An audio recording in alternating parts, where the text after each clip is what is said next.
এমন কোন নেত্রী আছে? মানুষের নেত্রী আছে?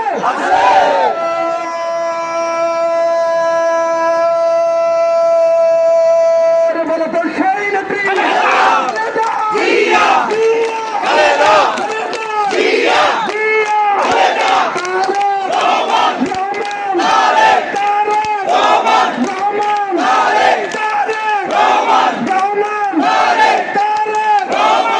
এবার কি আমাদের ধানের শীষের কোন প্রার্থী আছে আসলে?